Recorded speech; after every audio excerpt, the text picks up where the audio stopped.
Georgia, Alabama. Sports Live will be your go-to for all your favorite high school and collegiate games this fall.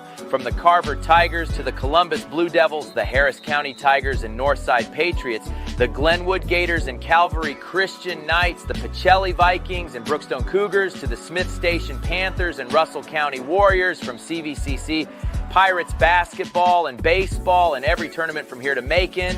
We are the #1 destination for anything happening in East Alabama and West Central Georgia. Be sure to like and follow us on YouTube and Facebook, and stay tuned for even more amazing ways we will be bringing Georgia, Alabama Sports Live to you this upcoming season. We can't wait to come see you next.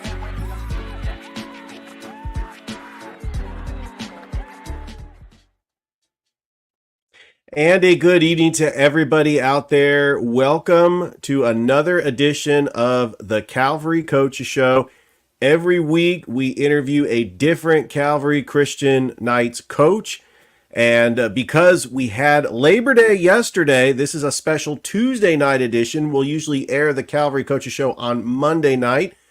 And so I'm really excited to bring back Coach Brunson to the Calvary Coaches Show. Coach, happy Labor Day to you. I know that you guys definitely had some well-rested time off, or probably not. You guys are probably practicing, but welcome to the Calvary Coaches Show. Hey, I appreciate you for having me, Richard. Appreciate it. We definitely practiced this morning, so we had some work we had to put in. Yeah, that's definitely a good thing that, all the practice that you need to get prepared for Tatnall Square. That's coming up this Friday. But let's talk about the last couple of weeks, Coach. You had a road trip, not the results that you wanted. Stratford Academy, we know how good they are. Going from the Stratford game and then losing to Mount DeSales Academy 7-6. What were some of the lessons learned? What were some of the adjustments made from the Stratford game moving on to the Mount DeSales game? The Stratford game, first off, hats off to Stratford. Stratford is a great team, well coached, just football great. We ran into a buzzsaw with them, and hats off to them. But we did learn from that game. Our biggest focus going into the Mount DeSales game was, hey, just stay focused, be disciplined, and just effort. Just play 4 quarters of football. That's one thing that we've been struggling in. Sometimes you take plays off, and we've been preaching to our guys that we can't do that. We got to play 4 quarters every series, every down. We got to give it our all, and my guys did that against Mount DeSales. It just didn't fall our way. Yeah, it was a very close contest. You could have easily won that game, and it's tough playing on the road. The road trip is going to continue, because you're taking on a Tatnall Square team that shut out Pacelli, but they did lose to Brookstone. But have you been able to watch film on Tatnall and getting ready for this upcoming week? I know that they've played 2 local schools here in Columbus. They've played Brookstone and they have played Pacelli. What is your takeaway on the type of team that you're facing on Friday against Tatnall Square? Tatnall is a great team as well. They gonna air the ball out. They're gonna come out. They're gonna spread you out. They're fast. They're disciplined, and they're gonna put the ball downfield. They definitely gonna air it out. So for us, again, just be disciplined. Our DBs stay disciplined. Play the ball. Play through the hands. We're gonna do something a little different on offense to put our quarterback Nate Osborne in a better situation. And it's gonna be a little different for us, but we're prepared for this game. Coach, I do want to talk about your offense because Nate Osborne, your quarterback, has spread the football around. I mean, you have Josh Jackson, who's leading the team in receiving, but not far behind him is the reliable slot receiver Luke Scoggins, who also is the punt returner, and Jack Evans. I mean, you got a pretty good trio of receivers.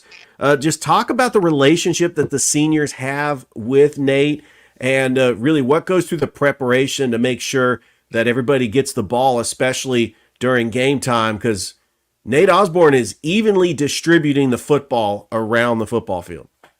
To be honest, we only have one senior at receiver, and that's Josh Jackson. And where Coach Roberson does with our receivers.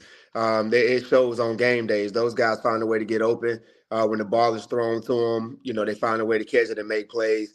But that's what they have been doing all season. And Osborne, man, to be able to just find those guys getting outside the pocket. I think last game he was 12 of 18 for 118 yards and a touchdown. He's very efficient and he's very potent outside the pocket. And it showed against Mount DeSalle. So what those guys are doing, when it comes to just putting themselves in the best position to catch the ball and make a play, our receiving core is doing just that. Coach, your leading rusher on the team is TJ Benson. He didn't play in that first game against Terrell County, but TJ Benson, who's a junior, averaging 4.7 yards a carry. And how important is it to get TJ involved in the offense? I know missing that first game, he's a little behind the eight ball, but you put him in there. He's had 2 games so far under his belt. Where can TJ Benson go, and how explosive can this offense be once TJ touches the football? TJ is explosive, man. As you see, like you said, he's averaging 5 yards per carry. He's only really carried the ball probably maybe 8 times in each game. He's explosive. He is, again, he didn't play the first game, so he is a little behind. So we're trying to get him caught up. But when the ball's in his hands, he is definitely explosive. He makes our offense, that much better. Coming in and spelling Nate Stokes, who's been a phenomenal running back for us. Just phenomenal. Yeah, and you have a pretty good relationship with your offensive coaches. Offensive coordinator Greg Willard has been doing a great job, and your receiver coach, Joe Dave Robertson, that relationship with your assistant coaches really carries on. But let's talk about the defense, Coach, because it seemed like every time we call a Calvary game, Darnell Hamilton is always in the backfield getting tackles for loss. Darnell Hamilton has really stepped up, but also the just incredible play from Caden Avery just coming off the edge. What is the defense trying to do? Because they played very well against Mount DeSales, only holding them to 7 points. What were some of the adjustments that the defense did going from the Stratford game to the Mount DeSales game? Man, first I got to give a shout out to my DC coach Tony. He every practice he put them guys in a position to be successful. He stresses fly to the ball, be accountable again, be disciplined, and just do your job. And we went to that Mount DeSale game. There I think it was averaging 400 yards of total offense a game, and our defense held them to 175 total offense. So what our defense is doing right now for us, and even with against Stratford, holding Stratford to I think it was 230 or something like that. Coach Tony is doing an excellent job, and those guys, like I said, they fly to the ball. They are putting us in the best position when it comes to being successful for our offense to be able to get the ball back and do what we do on offense. So you're taking on Tatnall Square this Friday. It's going to be on the road in Macon. This is going to be your 3rd road trip game for the Calvary Christian Knights. I know you guys can't wait to get back home. You'll have a couple of home games coming up. September the 13th, we will have that game on Georgia Alabama Sports Live. It will be against Flint River Academy. And then on the 20th, it's the rematch of the GAPS Championship between Skipstone Academy. We're excited to bring those games on Georgia Alabama Sports Live. But I do want to talk about Tatnall because I know that's the opponent right in front of you. They've got several key receivers. Ty Honeycutt, who averages 68 yards a game. Christian Weeks. I mean, they got some seniors. And then Antrone Johnson. They're really a senior-led team that's got a lot of experience. And just looking at their wins, they did defeat George Walton Academy, a very close game, 20-14 last Friday.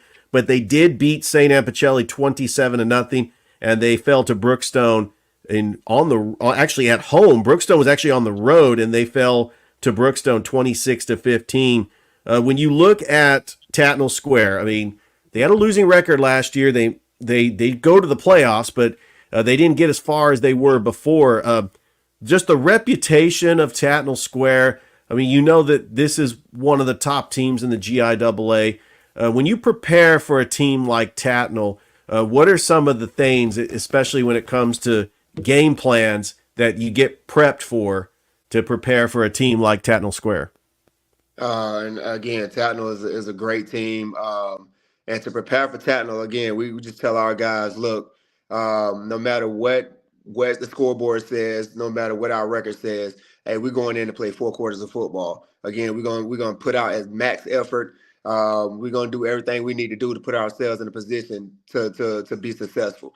And to prepare throughout the week, it's all about, again, it's all about effort. It's all about, giving everything you got for 4 quarters, win the day. That's our motto. And we know going into Tatnall, that's what we have to do. We have to win the day. And that's what we're looking to do. Coach Brunson, I do want to talk about your duties and responsibilities as the strength and conditioning coach. Now, that's for all sports at Calvary. Yes, We recently had the cross-country coach on the Calvary Coaches Show. I've had the softball coach.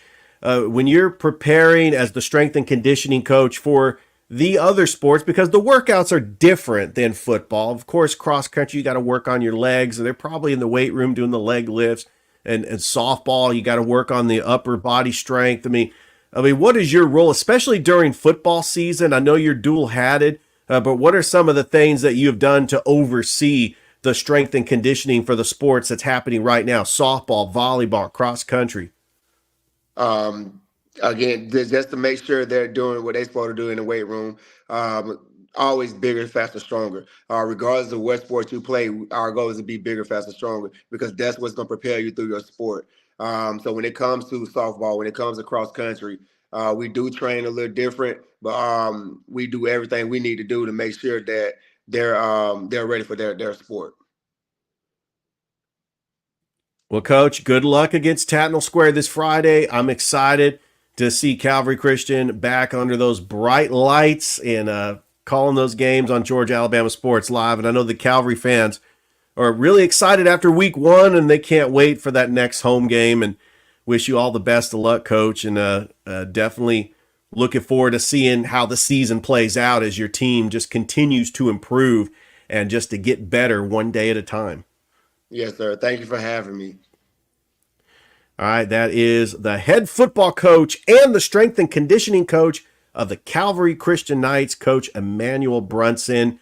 Thank you once again for another episode of the Calvary Coaches Show. Don't forget, you can catch the Calvary Coaches Show every Monday night about 7:30, as we'll interview a different coach. We've interviewed the cross-country coach. We've interviewed the volleyball coach. We'll try to get Coach Smith on, or maybe even the cheerleading coach, and we'll definitely try to get those shows accomplished. Thank you, Coach Brunson, once again. Thank you, everybody out there. And this has been the Calvary Coaches Show. Signing off. Have a great